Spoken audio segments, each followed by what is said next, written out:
My first roll of film taught me things that years of digital photography never did.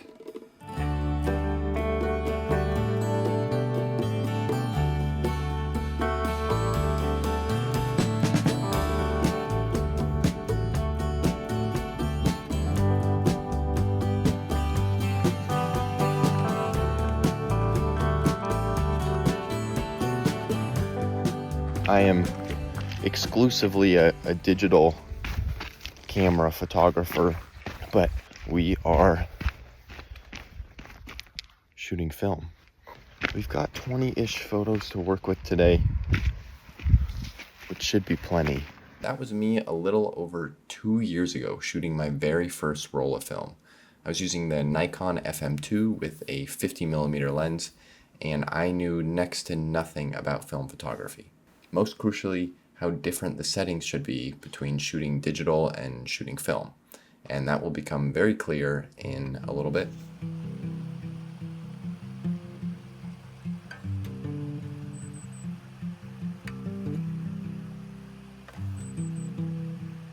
So just outside of North Cascades National Park lies Mount Baker, and on top of this is a trail called Chain Lake Loop.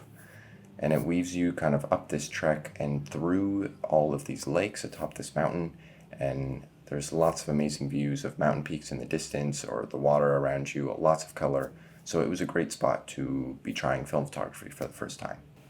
And the very first photo I took on film was of Mount Baker. I was driving up. It's a place called Artist Point, and there's a few different versions of it. I was realizing that early on I was kind of taking film photos like I would digital, where you take several because there's no downside to taking several on digital.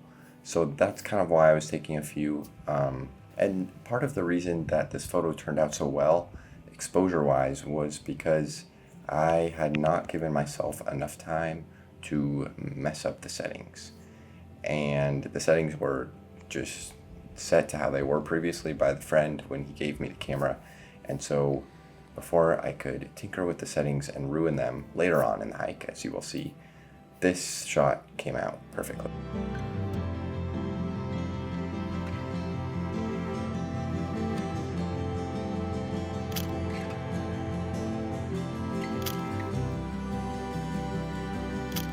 A few of them were a little underexposed and dark just because of the sunrise, and there wasn't enough light available from certain angles. But in terms of the proper settings, I think I was still in the right spot.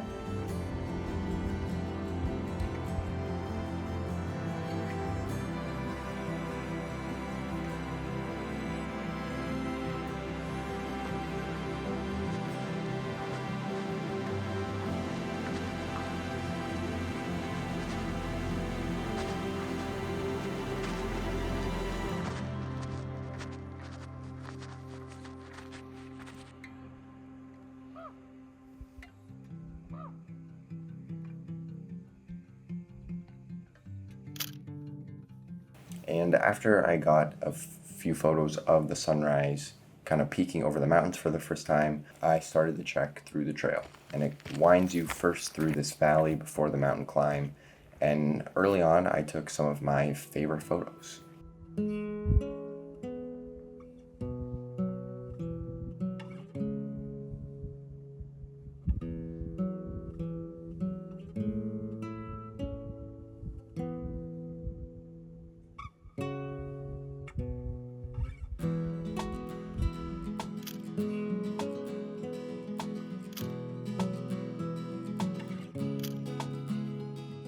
And as I'm taking them, I'm learning probably the first lesson, which is how intentional you have to be with film. Obviously, you can't shoot as many shots because you've got a limited roll and your SD card does not carry 5,000 photos that you can take. And kind of the other side of this is you're probably gonna miss some moments that you wish you could capture.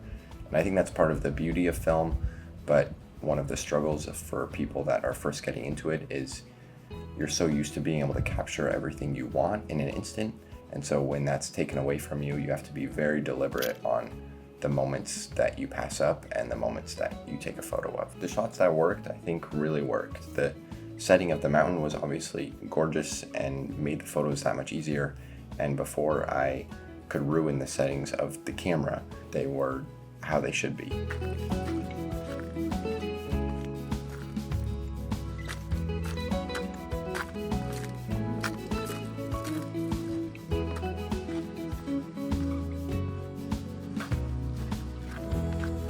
So as I continued through the end of the valley, the colors really started to come through as the light got higher and really started to saturate some of the plants and the greenery around. It kind of created this soft golden lighting that blanketed everything, and I was able to capture some photos I really liked of the light and the great landscapes in the background.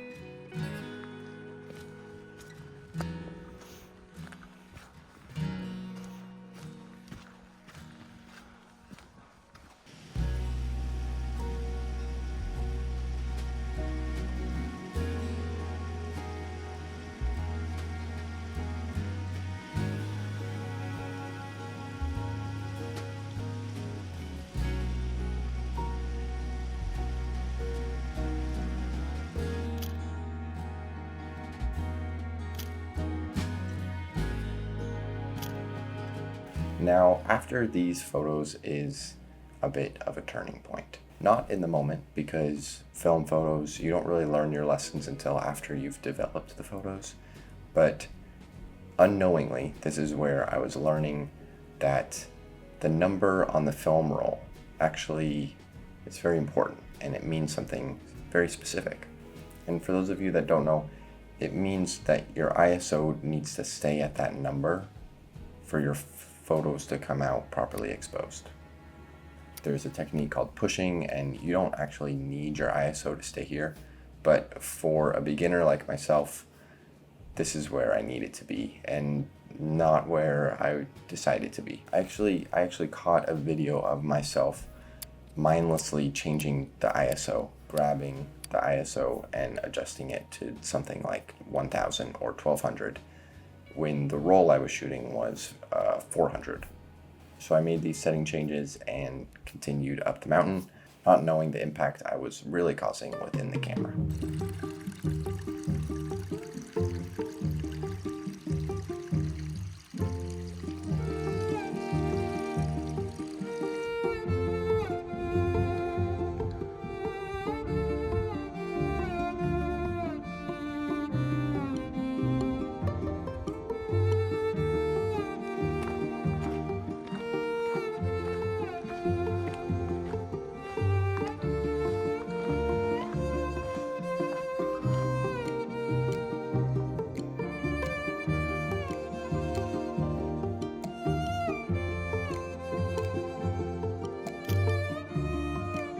So then that brings us to this next batch of photos, which are all taken with the wrong settings.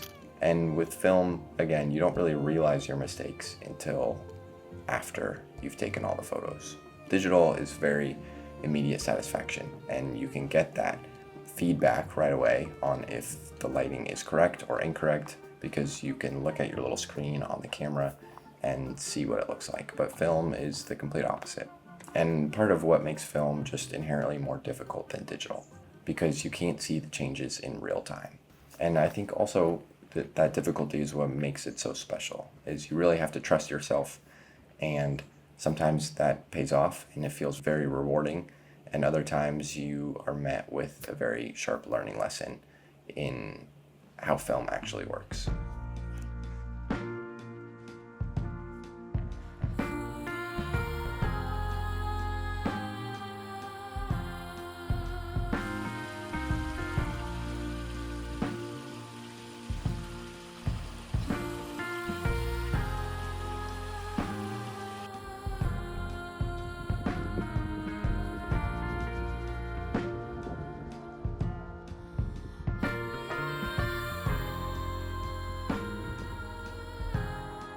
because it was my first time both on the trail itself and with film.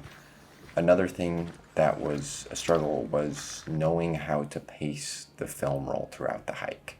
And what ended up happening was I took way too many photos at the beginning, things that seemed either really exciting or just mediocre, and then wound up at the end of the trail with these beautiful views, but no photos left to capture them. And I had to pass on photos I would have normally taken on a digital camera because you just never have to think about this.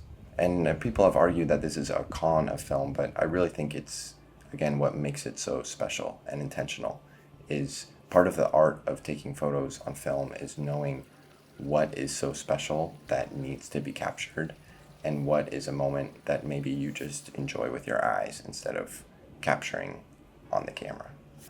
And for the rest of the roll, the photos that actually worked out, I just look at it as being a bit lucky. The settings were messed up from that point on through the rest of the hike, and so the photos that worked out just inadvertently worked out because I did not readjust the settings to go back to how they originally were. And there's some that worked better than others and some that were very dark or underexposed. But at this point, I'd already proven that I had no idea how to work a film camera.